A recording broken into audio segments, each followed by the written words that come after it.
Almatti Lal Bahadur Shastri dam ಭರ್ತಿ ಹಿನ್ನೆಲೆಯಲ್ಲಿ ಇಂದು ಜಲಾಶಯಕ್ಕೆ ಬಾಗಿನವನ್ನು ಅರ್ಪಿಸಲಿದ್ದಾರೆ ಸಿಎಂ ಹಾಗೂ ಡಿಸಿಎಂ. ಬೆಳಗ್ಗೆ 11:30ಕ್ಕೆ ಬಾಗಿನವನ್ನು ಅರ್ಪಿಸಲಿದ್ದಾರೆ ಸಿಎಂ ಸಿದ್ದರಾಮಯ್ಯ. ಆಲಮಟ್ಟಿ ಲಾಲ್ ಬಹದ್ದೂರ್ ಶಾಸ್ತ್ರಿ ಡ್ಯಾಂ ಭರ್ತಿ ಹಿನ್ನೆಲೆಯಲ್ಲಿ ಇಂದು ಜಲಾಶಯಕ್ಕೆ ಬಾಗಿನವನ್ನು ಅರ್ಪಿಸಲಿದ್ದಾರೆ ಸಿಎಂ ಹಾಗೂ ಡಿಸಿಎಂ. ಬೆಳಗ್ಗೆ 11:30ಕ್ಕೆ ಬಾಗಿನವನ್ನು ಅರ್ಪಿಸಲಿದ್ದಾರೆ ಸಿಎಂ ಸಿದ್ದರಾಮಯ್ಯ. ಉತ್ತರ ಕರ್ನಾಟಕದ ಜೀವನಾಡಿ ಕೃಷ್ಣಾ ನದಿಗೆ ಬಾಗಿನವನ್ನು ಅರ್ಪಿಸುತ್ತಾರೆ. ತದನಂತರದಲ್ಲಿ ಗಂಗಾ ಪೂಜೆಯನ್ನು ಕೂಡ ನೆರವೇರಿಸಲಾಗುತ್ತೆ. ಹೆಲಿಕಾಪ್ಟರ್ ಮೂಲಕ ಆಲಮಟ್ಟಿಗೆ ಬರಲಿದ್ದಾರೆ ಸಿಎಂ ಹಾಗೂ ಡಿಸಿಎಂ. ಜೊತೆಗೆ ಸಚಿವ ಎಂಬಿ ಪಾಟೀಲ್, ಶಿವಾನಂದ ಪಾಟೀಲ್ ಹಾಗೂ ಆರ್ಬಿ ತಿಮ್ಮಾಪುರ ಕೂಡ ಸಾಥನ್ನು ನೀಡಲಿದ್ದಾರೆ. ದೀಪಾಲಂಕಾರದಿಂದ ಕಂಗೊಳಿಸ್ತಾ ಇದೆ ಲಾಲ್ ಬಹದ್ದೂರ್ ಶಾಸ್ತ್ರಿ ಜಲಾಶಯ. ವಿಜಯಪುರ ಜಿಲ್ಲೆ ನಿಡಗುಂದಿ ತಾಲೂಕಿನ ಆಲಮಟ್ಟಿಯಲ್ಲಿರುವಂತಹ ಡ್ಯಾಮ್ ಇದು. ಬೆಂಗಳೂರಿನಿಂದ ವಿಮಾನದ ಮೂಲಕ ಕೊಪ್ಪಳದ ಗಿಣಿಗೇರಾಕ್ಕೆ ಆಗಮಿಸಿ ಬಳಿಕ ಹೆಲಿಕಾಪ್ಟರ್ ಮೂಲಕ ಈ ಒಂದು ಆಲಮಟ್ಟಿಗೆ ಬರಲಿದ್ದಾರೆ. 123.081 ಟಿಎಂಸಿ ಸಾಮರ್ಥ್ಯದ ಜಲಾಶಯ ಸಂಪೂರ್ಣವಾಗಿ ಭರ್ತಿಯಾಗಿದೆ. ಹೀಗಾಗಿ ಸಿಎಂ ಸಿದ್ದರಾಮಯ್ಯ ಹಾಗೂ ಡಿಸಿಎಂ ಡಿಕೆಶಿ ಇಬ್ಬರು ಕೂಡ ಬಂದು ಜೊತೆಗೆ ಇವರ ಜೊತೆ ಸಚಿವರು ಕೂಡ ಸಾಥ್ ನೀಡಲಿದ್ದಾರೆ.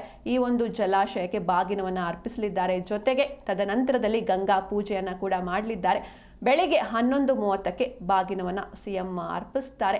ಆಲಮಟ್ಟಿ ಲಾಲ್ ಬಹದ್ದೂರ್ ಶಾಸ್ತ್ರಿ ಡ್ಯಾಂ ಭರ್ತಿ ಹಿನ್ನೆಲೆಯಲ್ಲಿ ಇವತ್ತು ಜಲಾಶಯಕ್ಕೆ ಭೇಟಿಯನ್ನು ನೀಡಲಿದ್ದಾರೆ, ಬಾಗಿನವನ್ನು ಅರ್ಪಿಸುತ್ತಾರೆ. ಜೊತೆಗೆ ಗಂಗಾ ಪೂಜೆಯನ್ನು ಕೂಡ ನೆರವೇರಿಸಲಾಗುತ್ತೆ. ಉತ್ತರ ಕರ್ನಾಟಕದ ಜೀವನಾಡಿ ಕೃಷ್ಣಾ ನದಿಗೆ ಈ ಒಂದು ಬಾಗಿನ ಸಮರ್ಪಣೆ ಕಾರ್ಯಕ್ರಮ ಇವತ್ತು ಇರುವಂಥದ್ದು. ಹೆಲಿಕಾಪ್ಟರ್ ಮೂಲಕ ಆಲಮಟ್ಟಿಗೆ ಬರಲಿದ್ದಾರೆ ಸಿಎಂ ಹಾಗೂ ಡಿಸಿಎಂ. ಜೊತೆಗೆ ಸಚಿವ ಎಂಬಿ ಪಾಟೀಲ್, ಶಿವಾನಂದ ಪಾಟೀಲ್, ಆರ್ಬಿ ತಿಮ್ಮಾಪುರ ಕೂಡ ಇವರಿಗೆ ಸಾಥ್ ನೀಡಲಿದ್ದಾರೆ.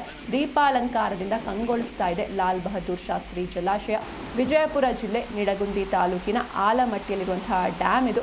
ಬೆಂಗಳೂರಿಂದ ವಿಮಾನದ ಮೂಲಕ ಕೊಪ್ಪಳದ ಗಿಣಿಗೇರಾಕ್ಕೆ ಆಗಮಿಸಿ ಅಲ್ಲಿಂದ ಹೆಲಿಕಾಪ್ಟರ್ ಮೂಲಕ ಆಲಮಟ್ಟಿಗೆ ಬರಲಿದ್ದಾರೆ. 123.081 ಟಿಎಂಸಿ ಸಾಮರ್ಥ್ಯದ ಜಲಾಶಯ ಸಂಪೂರ್ಣವಾಗಿ ಭರ್ತಿಯಾಗಿದೆ. ರಾಜ್ಯಾದ್ಯಂತ ಉತ್ತಮವಾದಂತಹ ಮಳೆಯಾಗಿದೆ. ಹೀಗಾಗಿ ಡ್ಯಾಮ್ ಕೂಡ ಸಂಪೂರ್ಣವಾಗಿ ಭರ್ತಿಯಾಗಿದೆ. ಸಿಎಂ ಸಿದ್ದರಾಮಯ್ಯ ಹಾಗೂ ಡಿಸಿಎಂ ಡಿಕೆಶಿ ಕೃಷ್ಣಾ ನದಿಗೆ ಇಂದು ಬಾಗಿನವನ್ನು ಅರ್ಪಿಸಲಿದ್ದಾರೆ. ಜೊತೆಗೆ ಇದಾದ ಮೇಲೆ ಗಂಗಾ ಪೂಜೆ ಕೂಡ ನೆರವೇರುತ್ತೆ. ಸಿಎಂ ಹಾಗೂ ಡಿಸಿಎಂಗೆ ಸಚಿವ ಎಂಬಿ ಪಾಟೀಲ್, ಶಿವಾನಂದ ಪಾಟೀಲ್, ಆರ್ಬಿ ತಿಮ್ಮಾಪುರ ಕೂಡ ಸಾಥನ್ನು ನೀಡಲಿದ್ದಾರೆ. ದೀಪಾಲಂಕಾರದಿಂದ ಕಂಗೊಳಿಸ್ತಾ ಇದೆ ಈ ಒಂದು ಡ್ಯಾಮ್. ಗಿಣಿಗೇರಾಕ್ಕೆ ಅಂದರೆ ಇವರು ಮೊದಲು ಬೆಂಗಳೂರಿಂದ ವಿಮಾನದ ಮೂಲಕ ಕೊಪ್ಪಳದ ಗಿಣಿಗೇರಾಕ್ಕೆ ಬರ್ತಾರೆ. ಅಲ್ಲಿಂದ ಹೆಲಿಕಾಪ್ಟರ್ ಮೂಲಕ ಸಿಎಂ ಹಾಗೂ ಡಿಸಿಎಂ ಆಲಮಟ್ಟಿಗೆ ಬರಲಿದ್ದಾರೆ.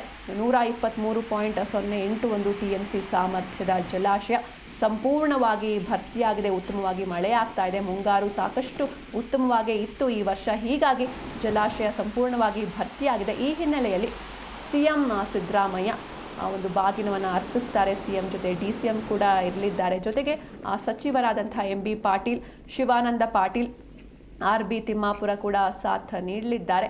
ಉತ್ತರ ಕರ್ನಾಟಕದ ಜೀವನಾಡಿ ಕೃಷ್ಣಾ ನದಿಗೆ ಈ ಒಂದು ಬಾಗಿನವನ್ನು ಅರ್ಪಿಸಲಿದ್ದಾರೆ.